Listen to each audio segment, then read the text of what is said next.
नमस्कार, मैं हूं विशाल पांडे और आज हम बातचीत करने जा रहे हैं भारतीय शिक्षा बोर्ड की हिंदी की पाठ्य पुस्तकों पर। इन पाठ्य पुस्तकों पर बातचीत करने के लिए हमारे साथ मौजूद हैं डॉक्टर भीमराव अंबेडकर विश्वविद्यालय की प्रोफेसर डॉक्टर गीता पांडे जी। बहुत बहुत स्वागत है डॉक्टर गीता पांडे जी आपका भारतीय शिक्षा बोर्ड में। बहुत बहुत धन्यवाद विशाल जी। मैं भारतीय शिक्षा बोर्ड द्वारा इतने साधुवाद जो कार्य किया जा रहा है उसके लिए बहुत बहुत आभार व्यक्त करती हूँ। हम बहुत सारी बातें डॉक्टर गीता इन पुस्तकों पर करेंगे, लेकिन सबसे पहले मैं जानना चाहूँगा कि जो हिंदी की पाठ्य पुस्तकों के चयन में भाषा, साहित्य और संस्कृति के बीच में किस तरह का संतुलन आपको दिखाई देता है? जब ये पुस्तकें मुझे प्राप्त हुई और भारतीय शिक्षा बोर्ड के द्वारा जो ये कार्य किया जा रहा है, इसमें भाषा, साहित्य, संस्कृति को मैं बड़े आपस में मिला जुला देखती हूँ। एक तो ये पुस्तकें सबसे गहन जो काम करती हैं वो बच्चों को अपनी जड़ों के साथ जोड़ती हैं। इसमें बच्चा अपनी संस्कृति के विषय में, अपने पुराने पूर्वजों के विषय में और भाषा पर जितना अच्छा कार्य इन पुस्तकों में मैंने देखा है, पीछे जो पूरी एक प्रश्न उत्तर और जो रचनात्मक कार्य दिया गया है वो बहुत ही सराहनीय कदम है कि इतनी अच्छी चर्चा, इतनी अच्छी पुस्तकें भारतीय शिक्षा बोर्ड द्वारा तैयार की गई हैं। आपको लगता है कि जो संस्कृति है, जो साहित्य है, उसका संतुलन हम ठीक से बिठा चुके हैं? बिल्कुल इसमें बिल्कुल सही संतुलन मुझे दिखाई देता है। जहाँ संवेदनाओं की बात की गई है वो पाठ भी इसमें रखे गए हैं, जहाँ संस्कृति की बात की गई है वो उनको भी रखा गया है। जिन पूर्वजों की चर्चा की गई, जैसे एक उदाहरण मैं आपको दूँ, पुस्तक के पीछे के कवर पेज पर अपनी ऋतुओं के बारे में चर्चा की गई है। ऐसा हिंदी में ऋतुओं के नाम हमें वैसे तो याद हैं, लेकिन हिंदी में नाम याद होना ये बड़ा प्रश्न है कि बच्चों को याद नहीं होते हैं। और जब किताब की पुस्तक के पेज पर और लास्ट कवर पेज पर वो होते हैं तो बच्चा जब भी खाली बैठा है या पुस्तक उसके सामने बाहर निकले या शिक्षक के आने में कुछ समय है और वो पुस्तक को देख रहा है, तो अगर वो रोज ही उनको देखेगा तो वो ऋतुएं उसे याद हो जाएंगी। बिल्कुल, जो पुस्तक का आवरण है वो भी लाभप्रद है विद्यार्थियों के लिए। जब हम 6वीं क्लास की पुस्तक देखते हैं तो वहाँ 6 ऋतुएं जैसा आप बता रही हैं, 7वीं कक्षा की देखते हैं तो 7 स्वर हमें दिखाई देता है, 8वीं देखें तो अष्टधातु दिखाई देती है। इस तरह से आवरण भी समृद्ध करता है। गीता जी, वर्तमान हिंदी की जो पाठ्य पुस्तकें हैं वो छात्रों की भाषिक संवेदनशीलता को विकसित करने में आपको किस तरह से सक्षम दिखाई देती हैं? जो और किताबें मैंने अब तक देखी, क्योंकि मैंने काफ़ी समय स्कूल में भी पढ़ाया है, लगभग 10-12 साल मैंने विद्यालय में भी अध्यापन किया है, तो उसमें जब मैंने देखा बहुत सारी चीज़ें रहती हैं, जैसे व्याकरण किस तरीके से दिया गया है, उसमें हम शब्द भंडार बच्चों का कितना बढ़ा पा रहे हैं और उसमें रचनात्मक गतिविधियां क्या हैं। क्योंकि जब छोटे बच्चे की क्लास की हम बात करते हैं, कक्षा की बात करते हैं, 6ठी 7वीं, तो उसमें जितनी क्रिएटिविटी, जितनी रचनात्मकता हम पुस्तकों में रखेंगे, गतिविधियों की रखेंगे, बच्चा उन किताबों से बहुत ज़्यादा जल्दी जुड़ेगा और वो उसे बहुत ज़्यादा सीखेगा। तो ये किताबें जो हैं ये मुझे लगा कि उनकी सीखने की प्रक्रिया में एक महत्वपूर्ण भूमिका अदा करेंगी। जैसे एक पाठ है उसमें 10 से 12 तो मुहावरे ही बच्चे ने सीख लिए, वरना क्या होता है कि परीक्षा के दृष्टिकोण से मुहावरे दिए जाते हैं और फिर वो याद कराए जाते हैं। और कितना अच्छा हो कि बच्चा जब पाठ पढ़े और उसी में उन मुहावरों को याद कर ले और वाक्य में प्रयोग भी सीख जाए। तो भाषा के दृष्टिकोण से भी बच्चे का जो शब्द भंडार है और व्याकरणिक दृष्टिकोण जो है वो भी बच्चे का बढ़ता है। एक बात और महत्वपूर्ण मुझे ध्यान आ रही थी, जिसकी हम बात करते हैं एक आलोचनात्मक सोच की या सृजन सोच की, उस पर मैं आना चाहूँगा।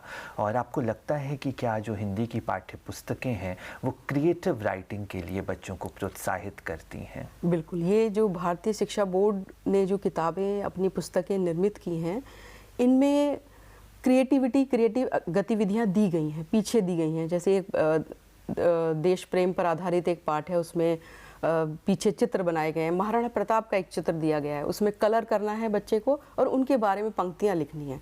अब जब पंक्तियां लिखने के लिए कहा गया है तो बच्चा कुछ पढ़कर भी आएगा और उसे लिखेगा भी। और मुझे इन पुस्तकों में एक सबसे अच्छी चीज़ ये लगी कि इसमें संवाद दिए गए हैं। जैसे युधिष्ठिर और यक्ष प्रश्न का संवाद दिया गया है, विदुर और धृतराष्ट्र का संवाद दिया गया है। तो ये जो संवाद हैं ये बच्चे को कहीं ना कहीं रचनात्मकता से जोड़ते हैं। ये संवाद जब कक्षा में पढ़ाए जाएंगे, संवाद के दृष्टिकोण से ही जब पढ़ाया जाए तो इससे बच्चे की गतिविधि, रचनात्मकता, सृजनात्मकता, इन सभी चीज़ों में कहीं ना कहीं उसकी बढ़ोतरी होती है।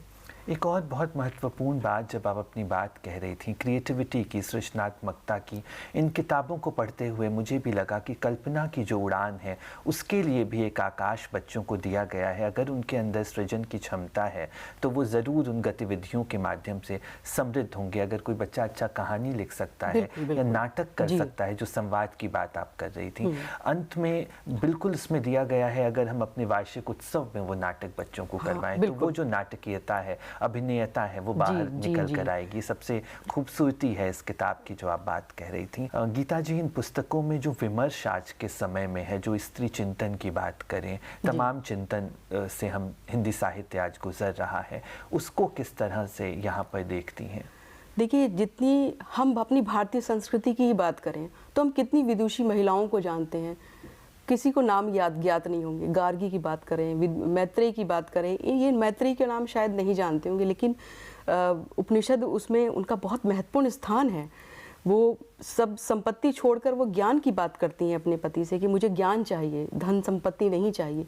तो इस पुस्तक में जहाँ हमारे पूर्वज नाम से एक पाठ रखा गया है केवल पठन के लिए, उसमें ऐसी विदुषी स्त्रियों को स्थान दिया गया है और ये बहुत आवश्यक है। जब हम विमर्शों की बात करते हैं, स्त्री विमर्श की बात करते हैं, तो पहले हम अपनी संस्कृति को भी जानें कि हमारी संस्कृति में एक से बढ़कर एक विदुषी महिलाएं रही हैं जिन्होंने संहिता, उपनिषद संहिता, इन सब का निर्माण किया है।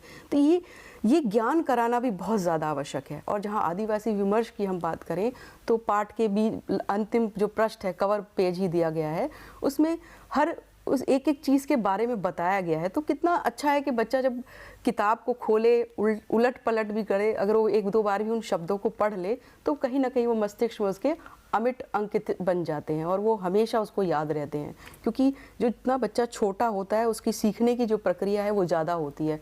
हम उसे जितना सिखाना चाहें उतनी जल्दी सीख जाता है।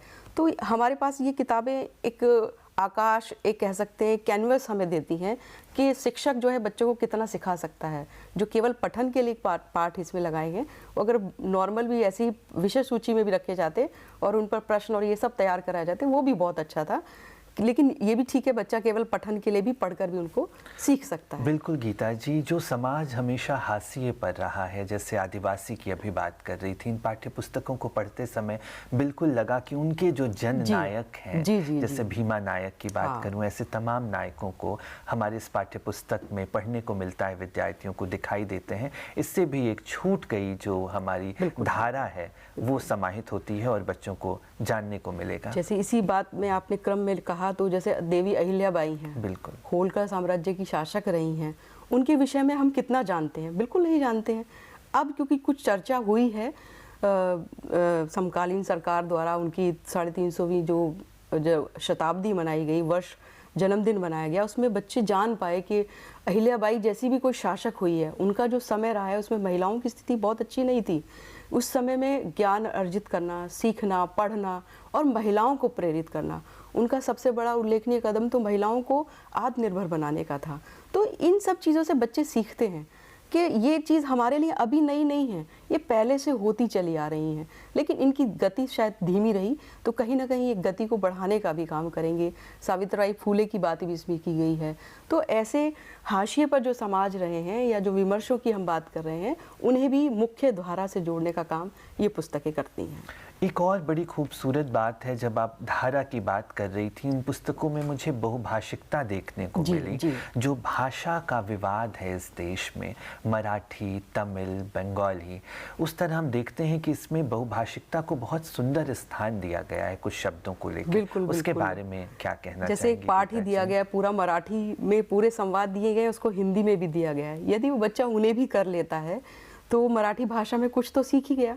और साथ ही साथ हर पाठ में मैंने देखा सिंधी, बांग्ला भाषा, इन सभी भाषाओं के कुछ कुछ शब्द दिए गए हैं। तो बहुभाषिकता के दृष्टिकोण से ये किताबें मील का पत्थर साबित हो सकती हैं। बच्चा पढ़ते पढ़ते भी कितनी दूसरी भाषाओं के शब्दों को जो है वो सीख जाता है। तो सीखने की प्रक्रिया में हम उसे जितना सिखाना चाहें, तो बहुभाषिकता की जहाँ तक आप बात कर रहे हैं, उस क्षेत्र में ये किताब बहुत महत्वपूर्ण। और इससे पहले मुझे लगता है इस तरह से भाषा के विवाद पर ध्यान नहीं दिया गया था स्कूली शिक्षा में, चूंकि आपने बताया आप स्कूल में पढ़ा कर आती हैं, इस तरह के सेगमेंट हमारे पास स्कूल में नहीं थे पहले जो पुस्तकें बच्चे पढ़ते आ रहे हैं उनमें कोई पाठ यदि अनुवादित भी रहा है, उसको रखा गया है पाठ्यक्रम में, तो उसकी सिर्फ पाठ पढ़ा दिया गया और उसमें कुछ शब्द आए तो बता दिए। लेकिन इस तरीके का दृष्टिकोण, ये एक नवाचार है किताबों के क्षेत्र में। भारतीय शिक्षा बोर्ड बिल्कुल, भारतीय शिक्षा बोर्ड का ये नवाचार है कि बहुभाषिकता हमें सिखा रहे हैं, ऐसे शब्द हमें सिखा रहे हैं, सामान्य से शब्द भी सीख जाने से एज ए शिक्षक के रूप में भी आप उन शब्दों को सीख सकते हैं, आपका भी शब्द भंडार उसमें बढ़ता है और नए शब्द सीखने की प्रक्रिया में हम आगे बढ़ते हैं। गीता जी, मैं थोड़ा सा आगे इन विमर्श और चिंतन से बढ़ूंगा और मानवीय मूल्य और राष्ट्रबोध की बात करूंगा। वो किस तरह से आपको हिंदी की इन पाठ्य पुस्तकों में दिखाई देता है? देखिए, मानवीय संवेदना की जहाँ हम बात करते हैं, आज हम डिजिटल युग में हैं जहाँ संवेदनाएं शून्य सी होती चली जा रही हैं, वहाँ पर इसमें कविता, जैसे एक मनुष्यता कविता लगी है, मतलब वो कविता कितना बड़ा उदाहरण है कि मनुष्य वो है जो दूसरों के लिए मर जाए, परोपकार की बात करना, दया की बात करना, ये सारी नैतिक मूल्य जो कहीं आज समाज से कह सकते हैं ह्रास के दृष्टिकोण पर जा रहे हैं या बिल्कुल पीछे होते चले जा रहे हैं, वहाँ ये किताबें एक महत्वपूर्ण भूमिका अदा करती हैं। नई चीज़ें बच्चा उस कविता को पढ़कर मानवीय संवेदना को सीख सकता है। जैसे एक युधिष्ठिर यक्ष प्रश्न का पाठ है उसमें युधिष्ठिर का प्रश्न है कि श्रेष्ठ धर्म क्या है, तो युधिष्ठिर का उत्तर है कि श्रेष्ठ धर्म दया है। तो उसके बाद भी जब पाठ खत्म होता है, युधिष्ठिर जब उसे कहते हैं कि भी मैं आपके एक भाई को जीवित कर सकता हूँ, तो वो अपने दूसरे भाई को जीवित कराता है, नकुल सहदेव में से वो जीवित कराता है, वो अर्जुन को भी जीवित करा सकता था। तो कहीं ना कहीं नैतिक मूल्यों की बात, मानवीय संवेदनाओं की बात जो है ये पुस्तकें करती हैं। तो बच्चा, जो छोटा बच्चा सीख रहा है, जैसे हम कहते हैं मिट्टी के कच्चे घड़े के जैसे हैं, उन्हें जो सिखाना चाहें बच्चे वो सीख सकते हैं। तो ये किताबें मानवीय संवेदना के दृष्टिकोण से भी बड़ा अच्छा कार्य कर रही हैं कि बच्चा संवेदना, दया, परोपकार, नैतिकता की बातें, जैसे धैर्य आजकल बिल्कुल समाप्त हो चुका है, तो ये किताबें कहीं ना कहीं बच्चे में ये सारी चीज़ें रोपित करने का काम भी कर रही हैं, पल्लवित पोषित भी कर रही हैं। जी बिल्कुल गीता जी, मुझे ऐसा लगता है और आपको भी ये ज़रूर लगता होगा कि जो ये हिंदी की पाठ्य पुस्तक है, केवल विषय के रूप में हिंदी नहीं पढ़ा रहे हैं, जीवन भाषा के रूप में हिंदी पढ़ाने का काम ये किताब करती है। तो किन पाठों के माध्यम से, चूँकि आपने किताबें हमारी देखी हैं, किन पाठों के माध्यम से आपको लगता है कि ये एक जीवन भाषा के रूप में भी हमारे सामने प्रस्तुत हो रही है? देखिए, बहुत सारी किताबें, जैसे पंच परमेश्वर कहानी को रखा गया है, तो कैसे एक न्याय की प्रक्रिया में चीज़ें हमारे आगे सामने बढ़ती हैं, उनको रखा गया। मनुष्यता कविता का मैंने आपको उदाहरण दिया, यक्ष प्रश्न का उदाहरण दिया, ये ऐसे बहुत और भी, जैसे राष्ट्रबोध की आप बात पीछे कर रहे थे, तो स्वतंत्रता सेनानियों के पाठ भी इसमें रखे गए हैं।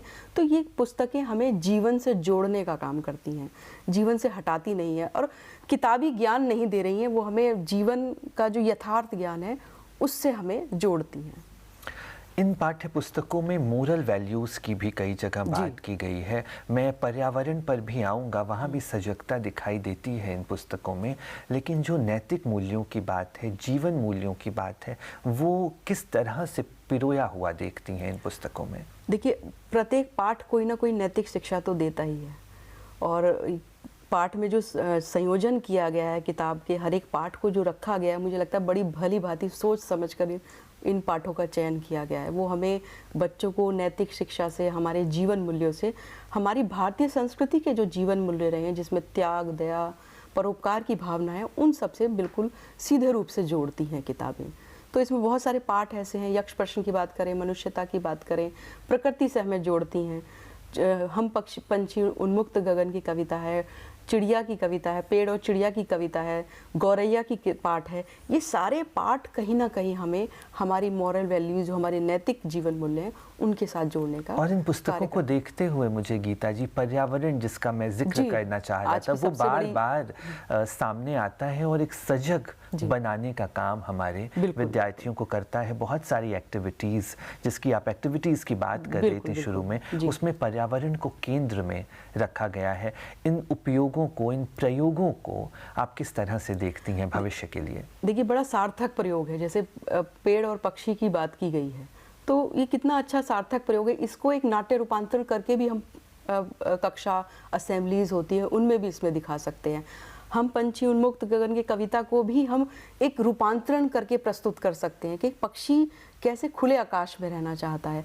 और जब हम ये सोच, जो पर्यावरणीय चिंतन हम आज कर रहे हैं, हम प्रदूषण की बात कर रहे हैं, जब ये चीज़ें हम बच्चों के अंदर रोपित करते हैं तो आगे आने वाले समय में ये चीज़ें बड़ी वो उसके प्रति सजग हो जाते हैं, जागरूक हो जाते हैं। हम यदि उन्हें बताएं किस तरीके से पर्यावरण चिंता, पौधा लगाना चाहिए, तो यदि बच्चा बचपन से इन चीज़ों के लिए जागरूक होगा तो जब एक युवा निर्माण होगा तो एक सार्थक प्रयोग वो अपने समाज, अपने पर्यावरण के क्षेत्र में कर सकता है। और हमने बहुत सारी एक्टिविटीज़ में बच्चों से पौधा लगाने की बात कही, अपने जन्मदिन के लिए पौधा। तो जब मैं स्कूल के शिक्षकों से बात कर रहा था और उन्होंने इस एक्टिविटीज़ का जिक्र किया तो बच्चे बहुत ही उत्साह के साथ अपने जन्मदिन पर विद्यालय में एक पौधा लगाते थे। फिर हमने देखा भी हमारे प्रधानमंत्री की भी एक परिकल्पना है, एक पेड़ माँ के नाम, और पूरा देश वो लगा रहा था। तो इस पूरी परिकल्पना को हम सार्थक होता हुआ भी इस माध्यम से देख पा रहे हैं। मुझे लग रहा है कि वो सजगता हमारे विद्यार्थियों में उत्पन्न होगी और आने वाला समय थोड़ा बेहतर हो, इसकी उम्मीद भी इन पुस्तकों से हम गीता जी मुझे लगता है ये किताबें शायद और थोड़ा पहले आती तो एक युवा जो है उसका निर्माण आज हो चुका होता, जो भारत बोध की बात करता है, जो राष्ट्रबोध की बात कर सके, जो भारतीयता से जुड़ सके, जो अपनी भारतीय ज्ञान परंपरा के साथ जुड़ सके, जो अपने जीवन मूल्यों की बात कर सके। तो ये किताबें चली अभी भी आई हैं, तो आगे आने वाला जो युवा होगा तो हम एक उज्जवल भविष्य की कामना कर सकते हैं। तो कहीं ना कहीं किताबें जब बच्चे पढ़ेंगे तो उनके अंदर वो भारतीयता जो है वो उनके अंदर समाहित होगी। ये पुस्तकें बच्चों को उनके भारतीय मूल्यों से जोड़ने का कार्य करती हैं। गीता जी, हम मूल्यों पर बात कर रहे थे, एक बार हम फिर से साहित्य की तरफ लौटेंगे। आपको कविता, कहानी, निबंध, नाटक जो इन पुस्तकों में है, उनका संतुलन किस तरह का दिखाई देता है इन पुस्तकों में? देखिए, जब छोटे बच्चे होते हैं वो कहानी, कविता इन सब के माध्यम से ज़्यादा जुड़ पाते हैं, लेकिन इसमें जो निबंध भी रखे गए हैं वो भी बड़े रोचक निबंध रखे गए हैं। कहीं पर ऐसे दूरता, जटिलता की बात मुझे इसमें नज़र नहीं आती। तो संतुलन की जहाँ तक बात करें तो इन पुस्तकों के निर्माण की जो समिति बनी है उन्होंने बहुत ही संतुलन से काम किया है। ऐसा नहीं है कि एक ही विषय पर आधारित किताबें या निबंध रख दिया हो। हर स्टैंडर्ड या हर कक्षा के अनुसार उसके स्तर को ध्यान में रखते हुए, कम ज़्यादा का ध्यान रखते हुए वैसे स्तर पर किताबों के पाठों का संयोजन जो है वो किया गया है। कहाँ निबंध होना चाहिए, कहाँ कहानी होनी चाहिए, कहाँ हम नाटक पढ़ा सकते हैं। जैसे तीनों में सूरदास, तुलसीदास भी रखे हुए हैं। तो इन रहीम, गिरधर की कुंडलियाँ भी लगी हुई हैं जो नैतिक मूल्यों के साथ सीधा सीधा बच्चों को जोड़ देती हैं। तो ये जो संयोजन है और ये संतुलन जो है ये मुझे बहुत अच्छा लगा। गीता जी, एक आदर्श जो हिंदी की पाठ्य पुस्तक है वो किस तरह की होनी चाहिए? कोई परिकल्पना आपके मन में है या आपको लगता है जो भारतीय शिक्षा बोर्ड की पुस्तकें हैं उस परिकल्पना पर कायम दिखाई देती हैं? देखिए, जितनी पुस्तकें मैंने पढ़ी, अभी पहले मैंने पढ़ाई भी हैं, जो एनसीईआरटी की किताबें भी रही हैं और भारतीय शिक्षा बोर्ड की किताबें मैंने अब देखी, तो मुझे लगता है कि जिन आदर्श किताबों की हम बात कर रहे हैं उस श्रेणी में ये सबसे बड़ी महत्वपूर्ण कड़ी के रूप में मुझे दिखाई देती हैं कि बच्चों को ये एक सब कुछ दे रही हैं किताबों में। उसे जीवन मूल्य भी मिल रहा है, उसे भारतीयता भी मिल रही है, उसे संस्कृति बोध भी प्राप्त हो रहा है, उसे राष्ट्र बोध भी प्राप्त हो रहा है। तो इस क्षेत्र में और इस दृष्टिकोण से मुझे भारतीय शिक्षा बोर्ड की किताबें महत्वपूर्ण कड़ी के रूप में दिखाई देती हैं।